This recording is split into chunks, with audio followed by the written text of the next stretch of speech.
지금 전 세계가 발칵 뒤집혔습니다. 2025년 12월 한 장의 오래된 문서가 역사 속 상식을 흔들고 있습니다. 약 800년 전 몽골 제국이 남긴 행정 문서들. 그동안 이 문서들은 당연히 중국식 행정 체계를 따랐을 것이라 의심 없이 받아들여져 왔습니다. 하지만 최근 문헌 분석 기록 연구가로 통해 글자 배열과 기록 구조, 반복되는 문양을 기준으로 분석하자 익숙한 중국식 문서의 틀은 이상할 정도로 보이지 않고 놀랍게도 고려시대 문서와 강한 유사성을 보이고 있었습니다. 몽골 제국은 왜 중국식이 아닌 고려식 기록 방식을 선택했을까요? 우리는 지금부터 800년 전 문서 속에 숨겨진 그 선택의 이유와 숨겨진 이야기를 하나씩 따라가 보겠습니다. 시작에 앞서 좋아요, 구독 눌러주시면 영상 제작에 큰 힘이 됩니다. 안녕하세요. 저는 김도윤입니다. 올해 나이는 42살입니다. 국가기록연구원에서 문헌 구조 분석 연구자로 일하고 있어요. 2020년대 후반 연구원의 새로운 프로젝트가 시작됐어요. 몽골 제국 시기 행정 문서 디지털 아카이브 구축 사업이었습니다. 13세기부터 14세기까지 몽골 제국이 지배했던 여러 지역에서 작성된 문서들을 디지털화해서 정리하는 작업이었죠. 한 달쯤 지났을 때였습니다. 저는 몽골 제국 중앙정부에서 작성된 문서들을 정리하고 있었어요. 주로 13세기 중반 행정명령서와 보고서들이었습니다. 내용은 다양했죠. 조세 징수 명령, 관리 임명 통지, 군사동원 지시 같은 것들이었어요. 저는 당연히 이 문서들이 중국식 체계를 따랐을 거라고 생각했습니다. 몽골 제국은 중국을 정복했고 원나라를 세웠으니까요. 중국의 행정 체계를 받아들였을 거고 문서 형식도 중국식을 따랐을 거예요. 학계에서도 그렇게 보고 있었고 저도 그게 당연하다고 여겼습니다. 중국식 행정 문서에는 분명한 특징이 있어요. 서두에는 발신자와 수신자의 지위를 나타내는 정형화된 표현이 길게 이어지고 정보 배열은 위계를 중심으로 구성되고 기록 흐름은 상급자에 대한 존칭과 격식을 우선하죠. 저는 몽골 문서에서도 이런 패턴이 나타날 거라고 예상했습니다. 그런데 첫 문서를 열었을 때부터 이상했어요. 서두가 짧았습니다. 발신자와 수신자를 표시하는 부분이 한두 줄로 끝났어요. 의례적 표현이나 격식을 갖춘 문구가 거의 없었습니다. 그 다음 곧바로 핵심 내용이 시작됐어요. 저는 처음엔 이게 번역 과정에서 생략된 거라고 생각했습니다. 하지만 원본 이미지를 확인해보니 그게 아니었어요. 문서 자체가 그렇게 작성돼 있었습니다. 두 번째 문서도 마찬가지였어요. 서두는 짧고 정보는 곧바로 시작되고 위계 중심의 배열이 아니라 내용 중심의 배열이었습니다. 저는 중국 송나라 시기 행정문서 샘플을 찾아서 비교했습니다. 연구원 데이터베이스에 일부 자료가 있었거든요. 송나라 문서는 확실히 달랐어요. 서두가 길었고 발신자와 수신자의 직함과 지위를 상세히 나열했고 본문으로 들어가기 전까지 예의를 갖춘 표현이 여러 줄 이어졌습니다. 몽골 문서는 그렇지 않았어요. 저는 점점 이상하다고 느꼈습니다. 중국식 체계를 따랐다면 적어도 서두의 정형화된 표현이나 위계 중심 배열은 나타나야 했어요. 하지만 몽골 문서에서는 그런 게 일관되게 나타나지 않았습니다. 그렇다면 이건 뭘까요? 저는 몽골 문서들을 더 많이 확인하기 시작했어요. 중앙정부 문서뿐 아니라 칸국에서 작성된 문서, 킵차크 칸국 문서, 차가타이 칸국 문서까지 찾아봤습니다. 지역은 달랐지만 기록 배열 방식은 비슷했어요. AI 시스템에 패턴 분석을 요청했습니다. 몽골 제국 전역에서 작성된 문서 100여 건을 입력하고 반복되는 구조적 문양을 추출하도록 했어요. 기록 배열 순서가 일정했어요. 발신자 표시, 수신자 표시, 핵심 내용, 수치 정보, 날짜, 서명. 이 순서가 대부분의 문서에서 반복됐습니다. 중국식처럼 위계를 우선하는 배열이 아니라 정보 전달을 우선하는 배열이었어요. 정보 구성 순서도 일정했습니다. 보고서 형식 문서를 보면 현재 상황 설명이 먼저 나오고 그 다음 문제점 제시, 해결 방안, 필요 자원, 예상 결과 순서로 이어졌어요. 이 흐름이 여러 문서에서 계속 나타났습니다. 구조적 문양도 있었어요. 수치를 기록할 때는 정확한 값을 먼저 쓰고 추정치나 오차 범위를 병기하는 방식이었습니다.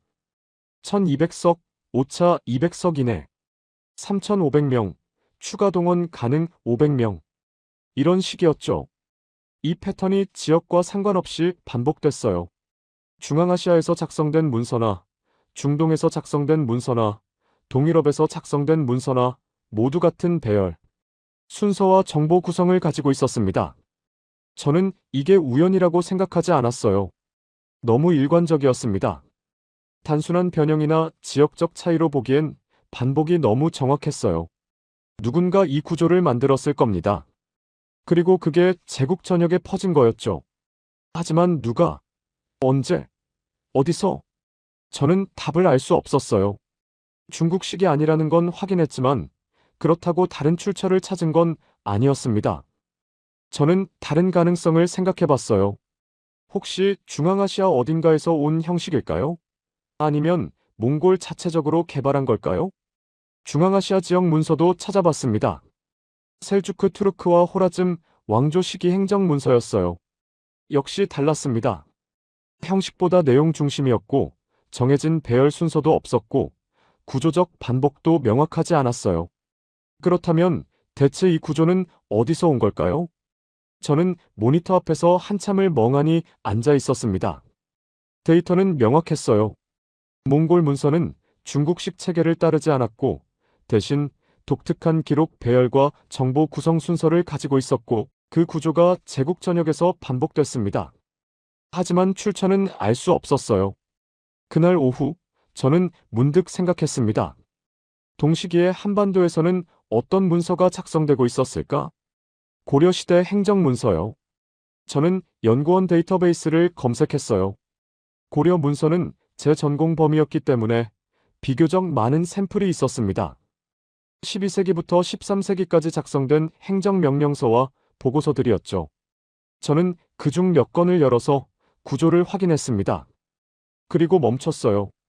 기록 배열 순서가 비슷했습니다. 발신자 표시, 수신자 표시, 핵심 내용, 수치 정보, 날짜, 서명. 몽골 문서와 거의 같은 순서였어요. 정보 구성 흐름도 비슷했습니다. 현재 상황, 문제점, 해결 방안, 필요 자원, 예상 결과. 이 순서가 고려 보고서에서도 나타났어요. 구조적 문양도 닮아 있었습니다. 수치를 기록할 때 정확한 값을 먼저 쓰고 추정치를 병기하는 방식. 몽골 문서에서 본 것과 같았어요. 저는 심장이 빨리 뛰는 걸 느꼈습니다. 이건 우연일까요? 저는 더 확인하고 싶었어요. 하지만 시간이 늦었습니다. 저는 파일을 저장하고 모니터를 껐어요. 집으로 돌아가는 길에도 계속 생각했습니다. 몽골 문서의 구조, 중국식이 아닌 배열, 반복되는 패턴, 그리고 고려 문서와의 유사성. 이게 무슨 의미일까요? 저는 알 수 없었어요. 하지만 한 가지는 확실했습니다. 이건 단순한 우연이 아닐지도 모른다는 것. 그리고 만약 우연이 아니라면 이 구조는 어디선가 왔다는 것. 하지만 어디서? 왜? 어떻게? 저는 답을 몰랐습니다. 그저 질문만 남아 있었어요. 다음 날 아침, 저는 평소보다 일찍 출근했습니다. 본격적으로 비교 분석을 시작하기로 했어요. 단순히 몇 건의 문서만 보는 게 아니라 충분한 샘플을 확보해서 구조적 문양이 반복되는지 확인하려고 했습니다. 먼저 고려 문서부터 정리했어요.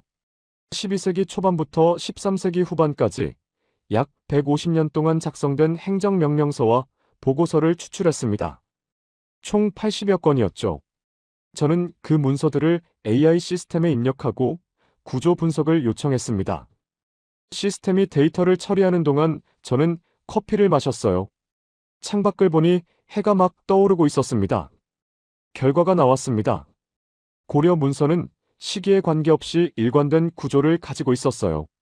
기록 배열 순서는 발신자 표시, 수신자 표시, 핵심 내용, 수치 정보, 날짜, 서명 순서였습니다. 12세기 초반 문서나 13세기 후반 문서나 이 순서는 거의 변하지 않았어요. 정보 구성 흐름도 일정했습니다. 보고서 형식 문서를 보면 현재 상황 설명이 먼저 나오고 문제점 제시, 해결 방안, 필요 자원, 예상 결과 순서로 이어졌어요. 명령서 형식 문서는 명령 내용, 실행 방법, 기한, 담당자 순서로 정리됐습니다. 구조적 문양도 반복됐어요. 수치를 기록할 때는 정확한 값을 먼저 쓰고 추정치나 오차 범위를 병기했습니다. 문서 전체를 관통하는 배열 규칙이 있었어요. 핵심 정보는 앞쪽에, 세부 정보는 뒤쪽에 배치하는 원칙이었죠. 저는 이제 몽골 문서 데이터를 다시 불러왔습니다. 어제 분석했던 100여 건의 문서들이에요. 고려 문서와 같은 항목으로 정리해서 나란히 놓고 비교했습니다. 기록 배열 순서가 같았어요. 발신자 표시, 수신자 표시, 핵심 내용, 수치 정보, 날짜, 서명. 고려 문서와 몽골 문서가 동일한 순서를 따르고 있었습니다. 정보 구성 흐름도 같았어요. 몽골 보고서는 현재 상황, 문제점, 해결 방안, 필요 자원, 예상 결과 순서로 정리됐고 명령서는 명령 내용, 실행 방법, 기한, 담당자 순서로 작성됐습니다. 고려 문서와 완전히 일치했어요. 핵심과 세부의 배치 방식도 같았습니다. 중요한 정보는 문서 앞쪽에, 구체적인 세부 사항은 뒤쪽에 배치하는 규칙이 몽골 문서에서도 반복됐어요. 저는 심장이 빨리 뛰는 걸 느꼈습니다. 이건 한두 문서의 우연이 아니었어요. 여러 문서에 걸쳐 반복되는 구조였습니다. 저는 더 정확한 비교를 위해 개별 문서를 세밀하게 확인하기 시작했어요. 고려 문서 하나와 몽골 문서 하나를 나란히 놓고 각 단락이 어떤 순서로 배치됐는지 비교했습니다. 첫 번째 문서쌍이었어요. 고려 12세기 중반 조세 보고서와 몽골 13세기 중반 조세 보고서. 두 문서는 시기도 다르고 언어도 다르고 작성 지역도 달랐습니다. 하지만 구조는 닮아 있었어요. 첫 단락은 현재 조세 징수 상황이었습니다. 둘째 단락은 징수 과정에서 발생한 문제점이었어요. 셋째 단락은 문제 해결 방안, 넷째 단락은 추가로 필요한 자원, 마지막 단락은 예상 결과였습니다. 두 문서가 거의 같은 흐름으로 정보를 정리하고 있었어요. 저는 두 번째 문서쌍을 확인했습니다. 고려 13세기 초반 군사동원 명령서와 몽골 13세기 후반 군사동원 명령서. 역시 구조가 닮아 있었어요. 동원 명령, 동원 방법, 집결 기한, 담당 관리 순서로 정보가 배치됐습니다. 세 번째, 네 번째, 다섯 번째 문서 쌍도 마찬가지였어요. 문서의 내용은 전부 달랐지만 정보가 정리되는 순서는 같았습니다. 저는 이제 확신했어요. 이 유사성은 우연이 아니었습니다. 그런데 한 가지 의문이 들었어요. 왜 몽골 제국은 중국식 문서 체계를 따르지 않았을까요? 저는 다시 중국 문서를 불러왔습니다. 송나라와 원나라 초기 행정 문서들이었어요. 구조를 다시 세밀하게 확인했습니다. 중국식 문서는 위계와 격식에 많은 공간을 할애했어요. 서두에 발신자와 수신자의 직함을 상세히 나열하고 존칭 표현을 여러 줄에 걸쳐 사용했습니다. 본문으로 들어가기까지 전체 문서의 3분의 1 정도가 의례적 표현으로 채워져 있었어요. 정보 배열도 위계 중심이었습니다. 상급자에 대한 언급이 먼저 나오고 그 다음 정책이나 원칙에 대한 서술이 이어지고 구체적인 실무 내용은 뒤쪽에 배치됐습니다. 핵심 정보를 찾으려면 문서 전체를 읽어야 했어요. 수치 기록 방식도 달랐습니다. 정확한 값보다는 대략적인 표현을 선호했어요. 약 1000여 석, 대략 3000명, 이런 식이었죠. 저는 생각했습니다. 이런 구조는 단일 문화권 안에서는 작동할 수 있었을 거예요. 모두가 같은 의례를 이해하고 같은 위계 체계를 공유하고 같은 언어로 소통하니까요. 하지만 몽골 제국은 달랐습니다. 중앙아시아에서 동유럽까지, 중동에서 동아시아까지 서로 다른 언어를 쓰고 다른 문화를 가진 수많은 민족이 한 제국 안에 있었어요. 그런 제국에서 의례적 표현이 가득한 문서를 사용하면 어떻게 될까요? 번역 과정에서 의미가 왜곡될 수 있었고 문화적 맥락을 모르는 사람은 핵심을 파악하기 어려웠을 겁니다. 위계 중심 배열은 정보 전달 속도를 늦췄을 거예요. 몽골 제국이 필요로 했던 건 속도와 명확성이었을 겁니다. 광대한 영토에서 올라오는 정보를 빠르게 파악하고 명령을 정확하게 전달하고 자원을 효율적으로 관리해야 했으니까요. 중국식 문서 구조는 그런 목적에 부적합했어요. 저는 다시 고려 문서를 봤습니다. 고려 문서는 달랐어요. 서두는 짧았고 핵심 정보가 앞쪽에 배치됐고 수치는 정확했습니다. 의뢰보다 내용이, 격식보다 효율이 우선됐어요. 이 구조는 행정 전달과 관리에 유리했습니다.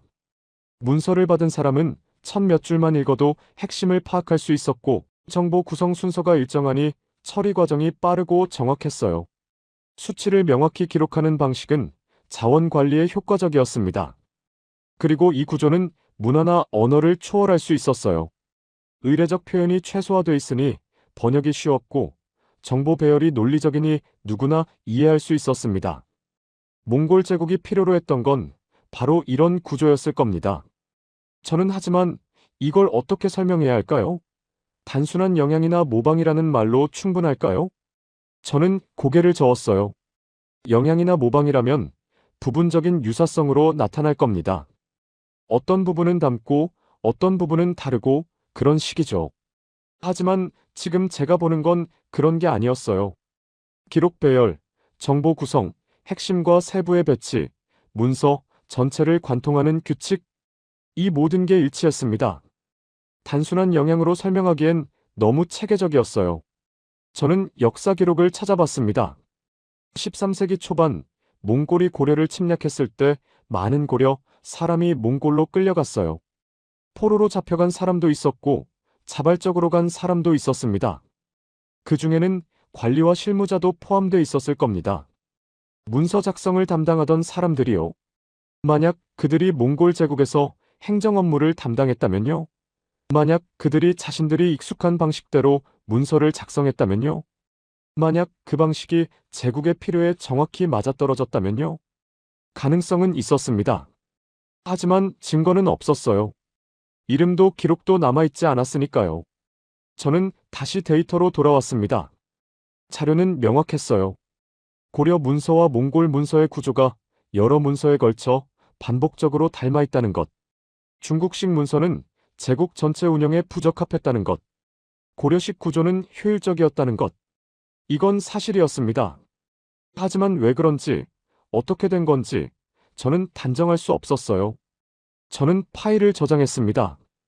이제 더 깊은 검증이 필요했어요. 시간 순서를 명확히 확인하고 더 많은 문서를 비교하고 다른 가능성도 배제해야 했습니다. 저는 다시 모니터를 바라봤습니다. 화면에는 고려 문서와 몽골 문서가 나란히 떠 있었어요. 구조는 닮아 있었지만 연결고리는 보이지 않았습니다. 아직 결론을 내릴 때가 아니었습니다. 하지만 한 가지는 분명했어요. 이 유사성은 우연이 아니라는 것. 그리고 만약 우연이 아니라면 어딘가에 설명이 있을 거라는 것. 저는 다음 단계 검증을 준비하기 시작했습니다. 일주일이 지났습니다. 저는 그동안 비교 범위를 계속 넓혀왔어요. 고려 문서와 몽골 문서의 유사성이 특정 문서 몇 건에만 나타나는 우연인지 아니면 전반적인 패턴인지 확인하고 싶었습니다. 데이터베이스에서 추가 샘플을 찾았어요. 고려 문서는 150건으로 늘렸고 몽골 제국 문서는 200건 이상으로 확대했습니다. 지역도 다양하게 포함했어요. 몽골 중앙정부, 일칸국, 킵차크 칸국, 차가타이 칸국, 원나라 초기. 시기도 13세기 초반부터 14세기 초반까지 넓혔습니다. 저는 항목별로 재검토를 시작했어요. 먼저 기록 배열 순서부터 확인했습니다. AI 시스템에 전체 문서를 입력하고 각 문서가 어떤 순서로 정보를 배치했는지 추출하도록 했어요. 결과가 나오는데 20분 정도 걸렸습니다. 데이터가 화면에 나타났어요. 고려 문서 150건 중 130여 건이 동일한 배열 순서를 따르고 있었습니다. 발신자 표시, 수신자 표시, 핵심 내용, 수치 정보, 날짜, 서명, 시기와 상관없이 이 순서가 반복됐어요. 몽골 문서 200여 건 중 170여 건이 같은 순서였습니다. 지역이 달라도 작성 시기가 달라도 같은 배열이 나타났어요. 저는 정보 구성 순서도 다시 확인했습니다. 보고서 형식 문서만 따로 추출해서 분석했어요.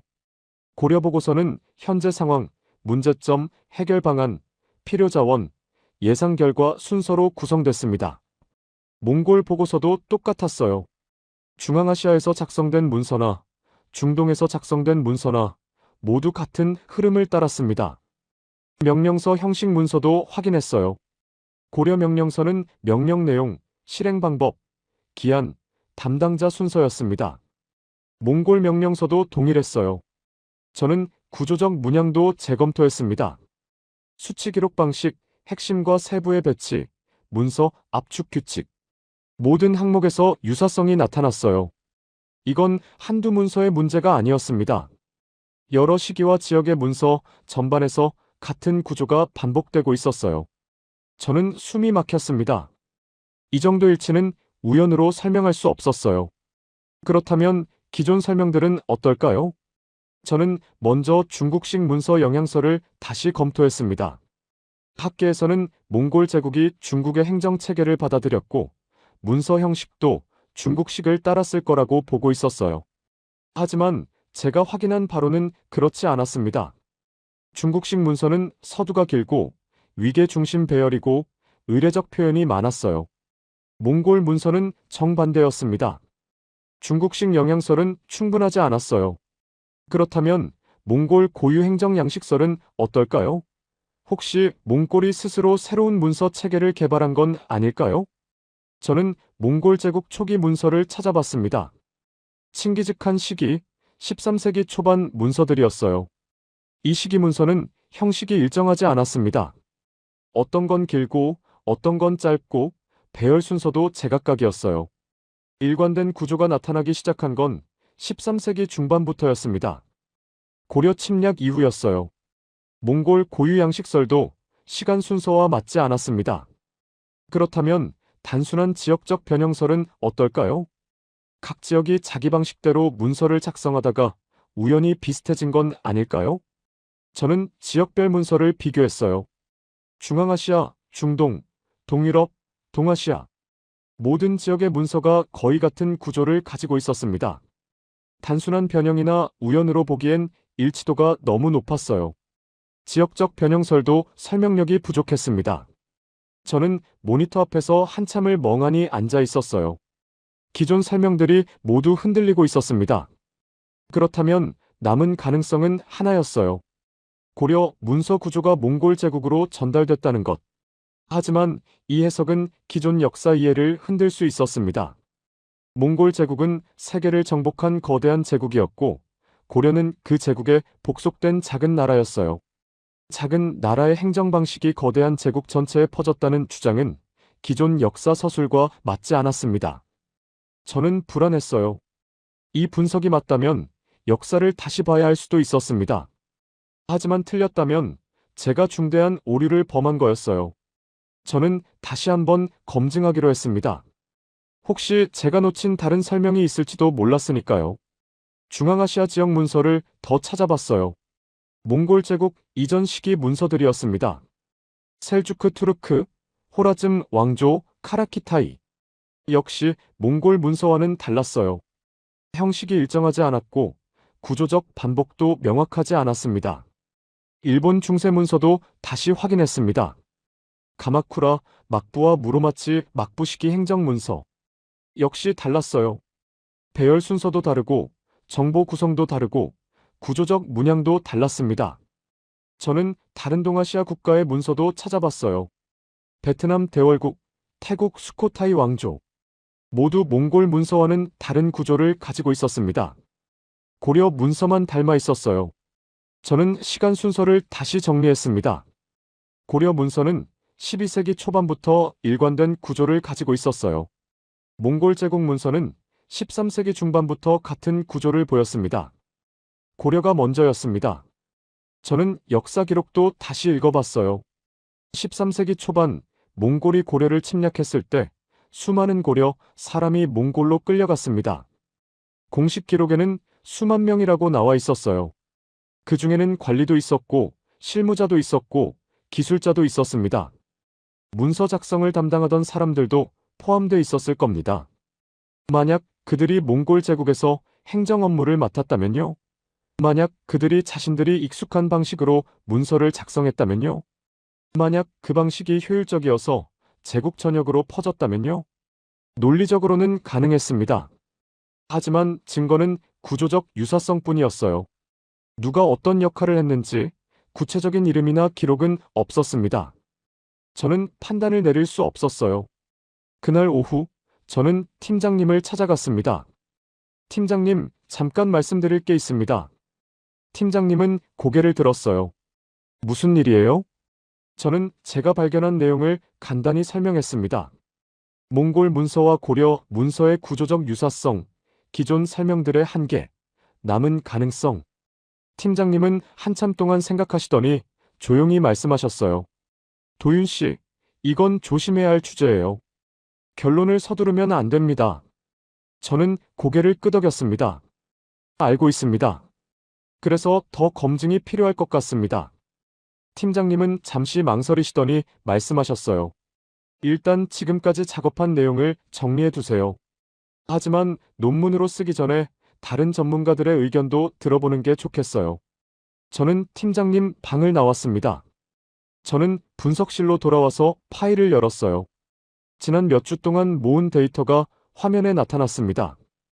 고려 문서 150건, 몽골 문서 200여 건, 구조 비교 데이터, 시간 순서 정리, 기존 설명 검토.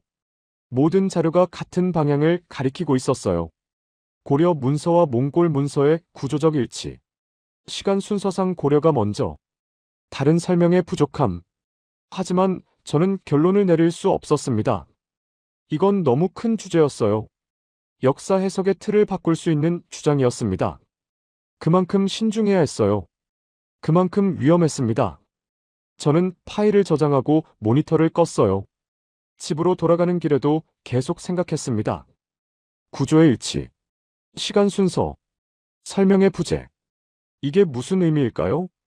저는 답을 알 것 같으면서도 말할 수 없었어요. 확신이 커질수록 오히려 판단이 어려워졌습니다. 자료는 명확했지만 결론은 조심스러웠어요. 저는 그냥 멈추기로 했습니다. 지금은 판단을 유보하고 더 많은 검증을 기다리는 게 맞았어요. 하지만 한 가지는 분명했습니다.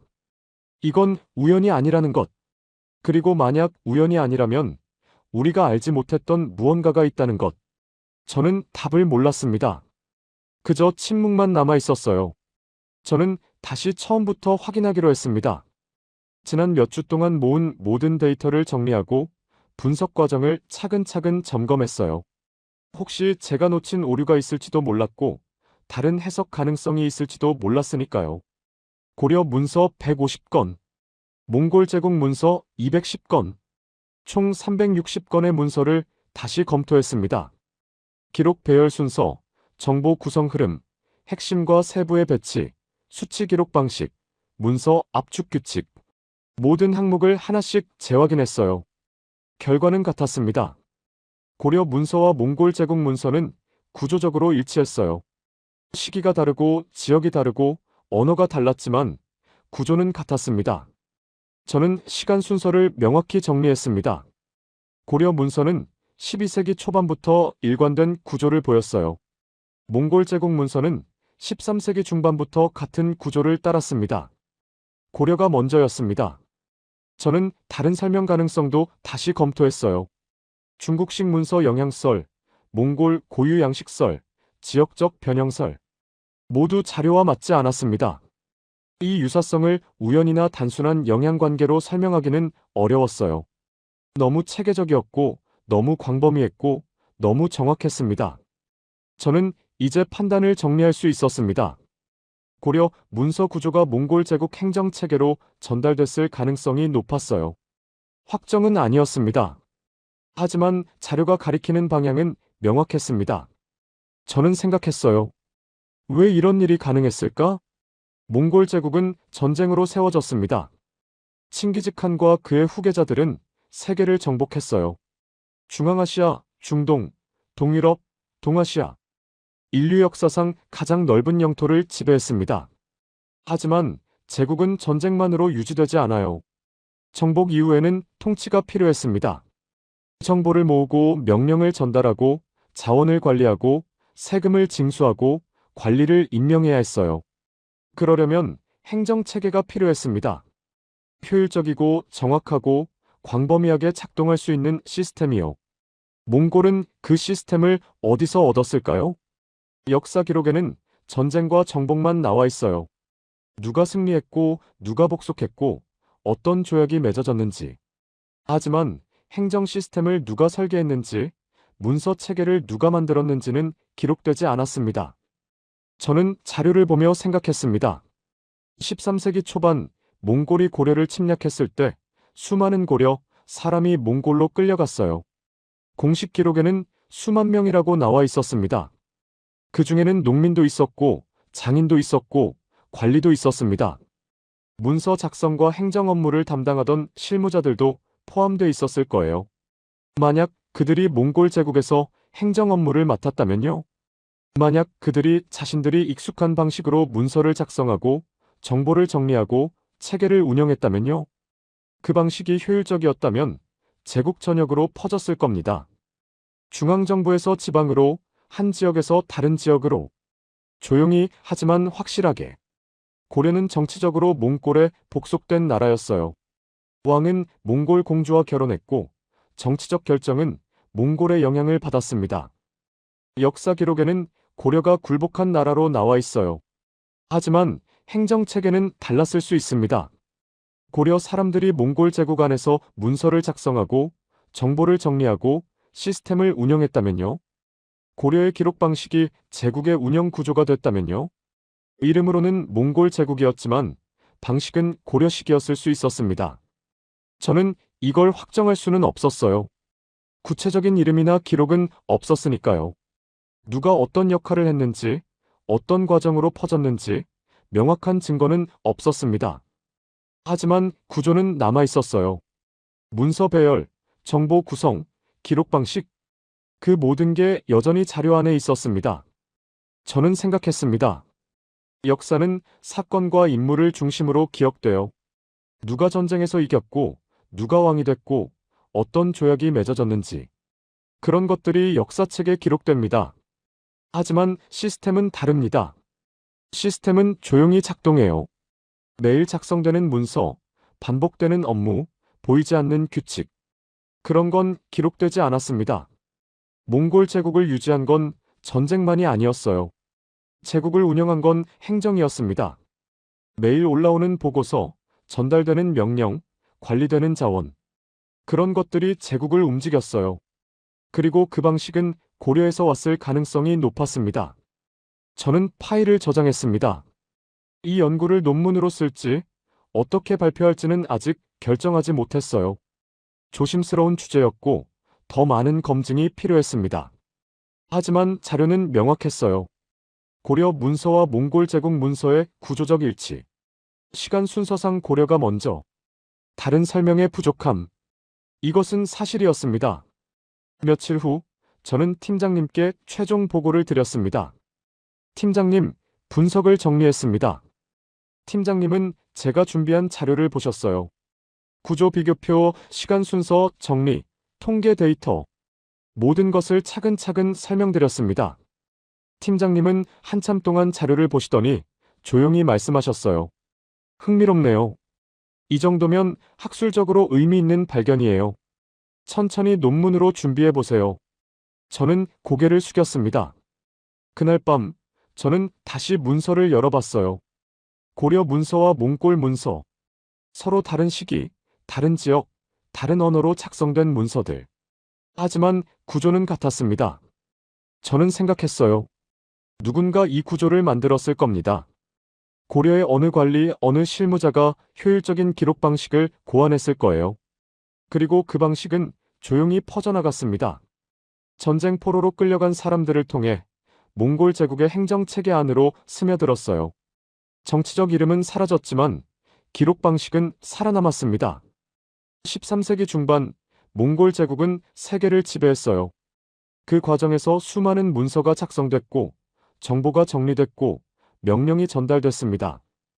그 모든 것이 하나의 구조 안에서 이루어졌어요. 고려식 구조였습니다. 저는 확정할 수 없었어요. 하지만 자료는 그렇게 말하고 있었습니다. 역사는 이름을 기억합니다. 칭기즈칸, 쿠빌라이 칸, 몽골 제국. 하지만 시스템은 이름 없이 작동해요. 문서를 작성하고 정보를 정리하고 체계를 운영한 사람들은 기록되지 않았습니다. 사람들은 사라지지만 방식은 남습니다. 고려는 정치적으로 몽골에 복속됐어요. 하지만 행정적으로는 몽골 제국 안에 스며들었을 수 있습니다. 보이지 않게, 기록되지 않게, 하지만 확실하게. 저는 모니터를 껐습니다. 창밖은 조용했어요. 저는 생각했습니다. 역사책에는 전쟁과 조약만 남지만 실제로 세상을 움직인 건 그런 것들이 아니었을 거예요. 매일 반복되는 일, 보이지 않는 시스템, 이름 없는 사람들의 노력. 그런 것들이 세상을 바꿨습니다. 몽골 제국을 유지한 건 정복자의 힘만이 아니었어요. 문서를 쓰고 정보를 정리하고 체계를 만든 사람들이 있었습니다. 그들의 이름은 역사에 남지 않았지만 그들의 방식은 제국 전체에 퍼졌어요. 저는 자료를 정리하며 조용히 생각했습니다. 이름은 남지 않았지만 방식은 남아 있었다.